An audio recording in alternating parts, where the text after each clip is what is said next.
Wife asks her husband, will he remarry if she dies? Husband, no, how can I think of remarrying? Wife, why not? You would need a partner for your bad times. Please remarry if I die. Husband, you are so sweet.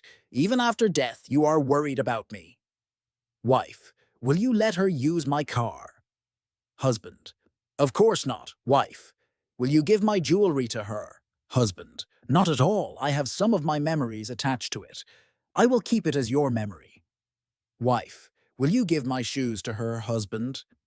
No way. Her size is 5, and yours is 7.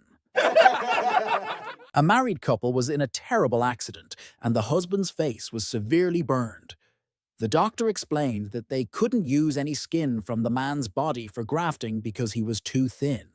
The wife, wanting to help, offered to donate some of her own skin. However, the only suitable area was from her buttocks. They both agreed to keep this detail private and asked the doctor to respect their secret, as it was a sensitive matter. After the surgery, the husband's new face amazed everyone.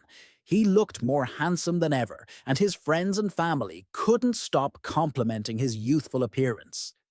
One day, deeply moved, the husband said to his wife, "Darling, I can never thank you enough for what you did. How can I ever repay you?"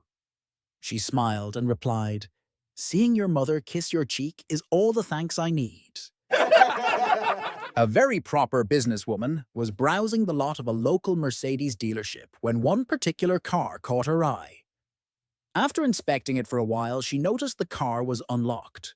She opened the door, leaned in to feel the soft leather seats, and, just as she bent over, she let out a tiny fart. Being the refined businesswoman that she was, she straightened up, adjusted her suit, and quickly looked around to see if anyone had noticed. Sure enough, a salesman appeared right behind her. Trying to steer the conversation away from what just happened, she asked, "What's your best price for this model?" Without missing a beat, the salesman replied, "Well, ma'am, if you farted just by touching it, you're gonna poop when you hear the price." A married couple arrived at the hospital ready to welcome their baby into the world. The doctor greeted them with exciting news. He had invented a machine that could transfer a portion of the mother's labor pain to the father. Curious and eager to help, the couple agreed to give it a shot. The doctor started with a modest 10 transfer, warning the husband that even this small amount might be more pain than he had ever experienced. But to everyone's surprise, the husband felt completely fine. "Let's bump it up," he said confidently. The doctor increased the transfer to 20% still. The husband didn't flinch. Amazed, the doctor checked his vitals, perfectly normal. Encouraged, they cranked it up to 50, still nothing. By now, the wife was feeling great, so the husband, feeling invincible, said, "Doc, just give me all of it." The doctor transferred 100% of the labor pain to the father. The wife had the smoothest delivery imaginable. Zero pain. The baby was born healthy, and the ecstatic couple couldn't believe their luck. They left the hospital, happier than ever. But when they got home, they found the mailman dead on the porch. A woman was waiting in the checkout line at a shopping center. Her arms were heavily laden with a mop and broom and other cleaning supplies. By her actions and deep sighs, it was obvious she was in a hurry and not happy about the slowness of the line.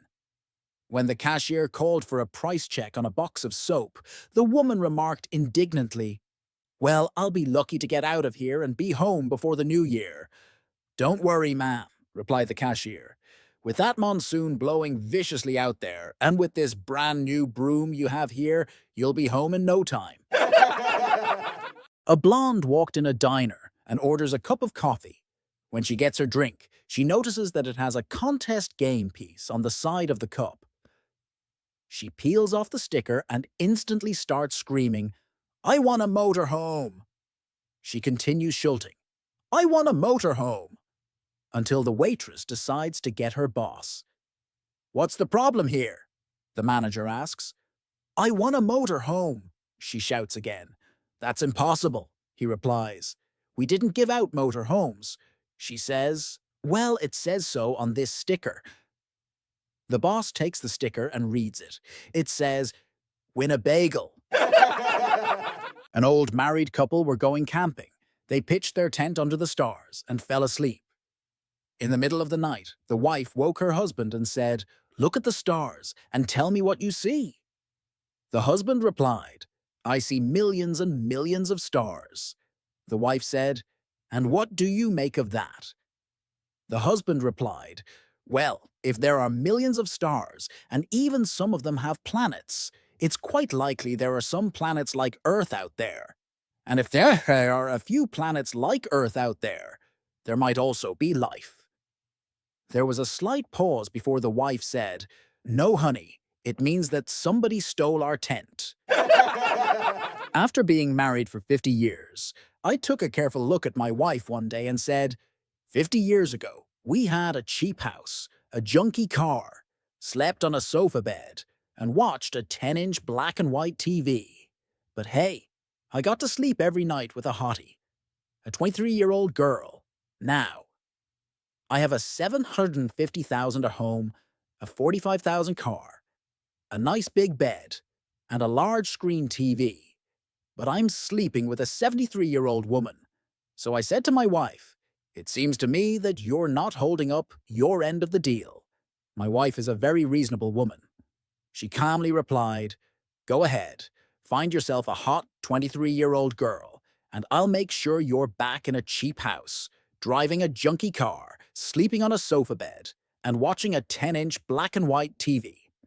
Aren't older women great? They really know how to solve an old guy's problems.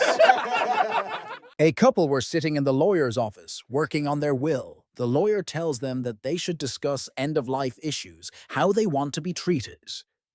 The man turns to his wife and says, please promise me that if I am ever dependent only on machines and bottled fluids to keep me alive, you will take action and put an end to it right away. The wife replied, of course, dear. So they finished their will, signed them, and went home. When they got home, the wife goes in the living room and unplugs the TV and takes her husband's beer and pours it in the drain.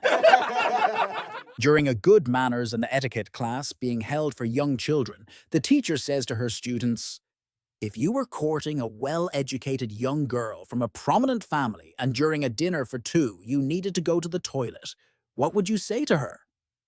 Mike replies, wait a minute, I'm going for a piss. The teacher says, that would be very rude and improper on your part. Charlie replies, I'm sorry, I need to go to the toilet. I'll be back in a minute. The teacher says, that's much better, but to mention the word toilet during a meal is unpleasant. And little Johnny says, my dear, please excuse me for a moment. I have to go shake hands with a personal friend whom I hope to be able to introduce to you after dinner.